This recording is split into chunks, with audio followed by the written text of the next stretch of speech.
जा मोनो बोरै बोरै ना nih खुदिखौ जोबाय मोखा गैथारला मटर ब्लगिं ओरैबायदि मजा दङ ना बेखौ माने मटर ब्लगिं खालामग्रासो मिथियो आरो ना माने ओरैबायदि फिलिंस मोनसे जायो वेलकाम बेक वान्स अगेन लोगोफोर बहुत गोबाव जाबायमोन इउटुब फैया दा लोगोफोर बरलाया लोगोफोर दिननिफ्राय गोदान भिडिअ दा लोगोफोर नै नोंथांमोन लोगोफोराव दिनै मोनसे बुस्थु देखायनो आङो बे जाबाय लोगोफोर नै गप्र माने ओरैबायदि एक्साइटमेन्टजों लोगोफोरनिखौ आं बायदोंमोन नै गप्रखौ खिन्थु आं बेखौ इउज खालामिया दायो आङो 2 इयार्स जालांबाय 2 इयार्स लोगोफोर बेखौ आं अन खालामासै आरो ना बबाव देलाय लाकिलि बहुत जेनेबा जेबो जायासै माने बेटारि हामा जायासै आरो ना दा चार्ज होदोंमोन केमेराया अन जादों 2 इयार्स चार्ज होखायासै आयु 2024 नि आगस्ट लास्ट भिडिअ आरो बिदो 24 26 जाबाय दायो दा आगस्टआव देलाय 2 इयार्स जाद्रायाखै होमबाबो आरो ना 2 इयार्स जां आसरित थ' लोगोफोर दायो आङो नै गप्रखौ एसे चालु खालामनो नागिरदों थ' बेजों एसे भिडिअ बनायनो आं नाजानोसै आरो दिनै दे थ' लोगोफोर दायो थांनो नागिरदों जोंनियाव माने भेरगावआव मोनसे खामानि दङ मोन' मा खालामनायदों मा मैगं फाथो बेखौ माजों मोनो आयै माबा लाबनांगौ अमा बेदर लाबनांगौ लाबनांगौ मोनदोंबा एसे लाबोसै अमा बेदर माहाय आरो ना जास्ट गोथाव जानो आन्था ओइ फाथोदो माने गोथाव जायो फवासे मानसि जानो जास्ट टेस्टनि थाखाय दा लोगोफोर दायो नैखौ आङो एसे इउज खालामनि नैबे जाबाय बे केमेरानि 2 बोसोर जना थानाय केमेरानि नैबे जाबाय माउथ नैबे जाबाय स्पिकार थ' बेफोर दायो खामानि होगोन ना होआ मिथिला थ' नैबे मावदा आरो नैबे माने एसे बायदो मावदा थ' लोगोफोर आफ्टार 2 इयार्स 2 बोसोराव लोगोफोर नै आं दिनै केमेराखौ गप्रखौ अन खालामना आरो ना थ' लोगोफोर नैबे जाबाय आंनि गप्रनि फुटेज थ' नैबे जाबाय गप्र हिर' 8 थादो दे उनो बाय बाय थ' लोगोफोर दायो गिबियावनो थांगोन भेरगावआव बिनिफ्राय थांगोन सिदा डिमाकुसि मोननैयावबो माने बडि खामानि दङ आंनिया एसे हिलायनो हानाय माबाया केमेराया मानोना आंनिया मावदा एसे बायनाय आरो ना थ' बेनिखाय नुदों लोगोफोर ना नैयाव एसे बायनाय माने जबाय थाब बारा थ' बेनिखाय अके थ' लोगोफोर let's start a video excited लोगोफोर दाखालि मानेखौ आं लांनांगौमोन माबायाव टाउनाव खिन्थु आङो बहुत भेजाल जायोना माने स्टरेजनि प्रब्लेम अखा हाबा मा हाबा होननानै थ' बिनिखाय माने लांनाय जायासै आरो थ' दिनैनि माबा मोनसे जस जानानै लोगोफोरा दिनै लानाय जाबाय आरो ना माने दानि मार्केटाव गप्र'नि माबाया बिराद डाउन जादों जे गप्र'नि बे कम्पानिनि माबाया भेलु आरो ना मानोना मट' ब्लगिंआ सिगाङाव जेरैबायदि क्रेज दंमोन दा माने बेबायदि एसे बारा गैला आरो ना दोंनायालाय खिन्थु एसां माने बिदि क्रेज गैला खिन्थु मट' ब्लगिंआव ओरैबायदि मजा दङ ना बेखौ माने मट' ब्लगिं खालामग्रासो मिथियो आरो ना माने ओरैबायदि फिलिंस मोनसे जायो आरो नायग्राफोराबो जाय फुरा मट' ब्लग नायनो मोजां मोनग्राखा थ' बिथांमोना मिथिखागोन नङा होमबा खिन्थु आङो मट' ब्लगिं बिराद मोजां नाङो आं नायोबो बहुत माबा इउटिउबार दङ जायखौ आङो नायो मट' ब्लगिं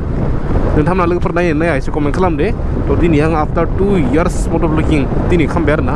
थ' फ्रायानो मिथियाबो जानानै आंनि गोदान साबस्क्राइबारफोरा आं जे सिगाङाव मट' ब्लगिं खालामोमोन होननानै थ' दिनै मिथिनो लाबानो जाबाय 2 इयार्स सिगाङाव आङो मट' ब्लगारसोमोन माने मट' ब्लगार नंद्राया देलाय होमबाबो आरो ना मट' ब्लगिं खालामोमोन आङो थ' लोगोफोर नै सफैबाय जोंनिया भेरगावआव थ' नायदो जोंनि भेरगावखौ देखायनायलाय जेबो जा गैया भेरगावआवलाय होनबाबो आरो ना नै जोंनि गोदोनि टाउन आंनि उन्दैनि आरो ना मानोना उन्दैनिफ्राय जों बेयाव फरायबाय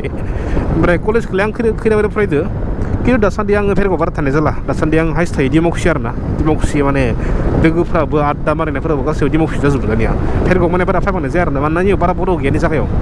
दङ होमबाबो बारा एसां बर' गैया आरो ना टक्लाफोर दङ राभाफोर दङ बेनिखाय माने बारा मिलाया लोगोफोर गैयाना थ' बेनिखाय बारा फायबांनाय जाया आरो थ' लोगोफोरनि दायो मोनफैबाय भेरगाव चारियालि थ'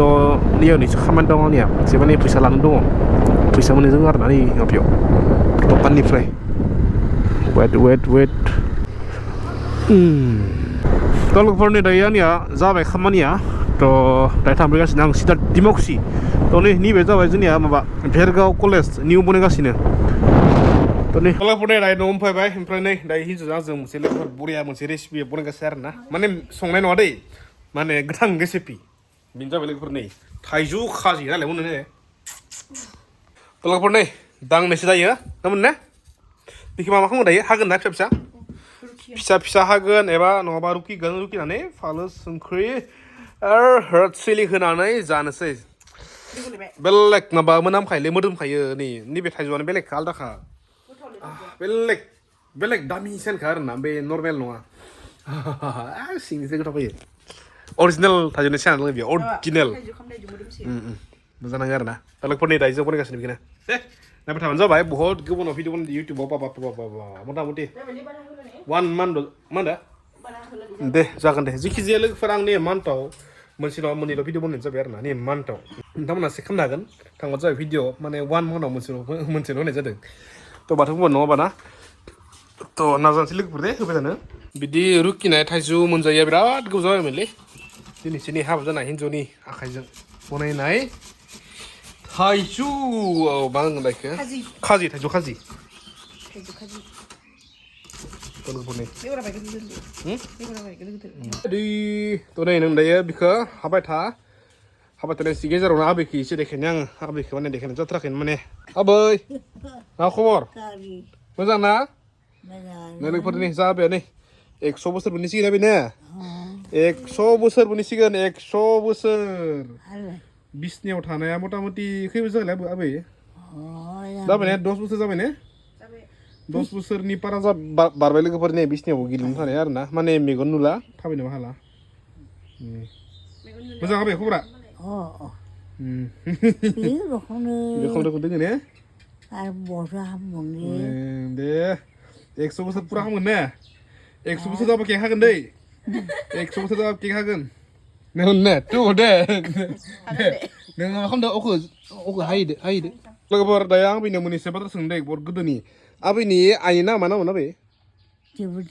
देबुद बर' आबैनि आफानि नामालाय आफाया नामा मेद्र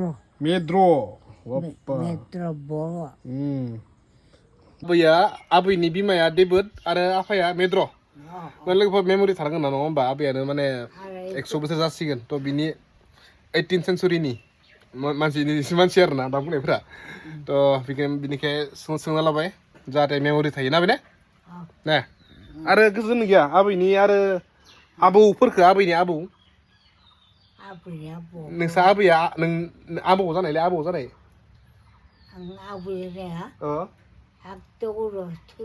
मा नाम बावगारबाय आंखौ जाफैनाय बावग्राफ्रा फानो गवालपारायावनो सिगाङाव गवालपारा जिल्लाफ्रा सिगां गवालपारानिमोन आबैमोना बहुद रायलायबाय आबैनि बिमा आबैनि बिफा आबैनि आबौ आबैनि आबै मन्दिर फैनाय आबैया माबानिसोमोननो गवालपारानिसोमोननो सिगाङाव गवालपारानिमोननो ओमफ्राय बिसोरो फैबाय आरो रेडि खुदिखौ जोबाङानो आहा इट्स मेरे वाला है तो लोगोफोर सोर बिदि जायो एसे बुंहरलाय सोर सोरनि खुदिखौ रोंलै लोगोफोर दे आं दौना दे दौना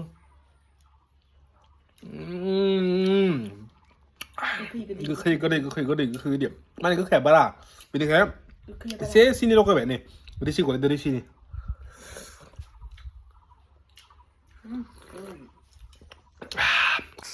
जा होनो बोरै ने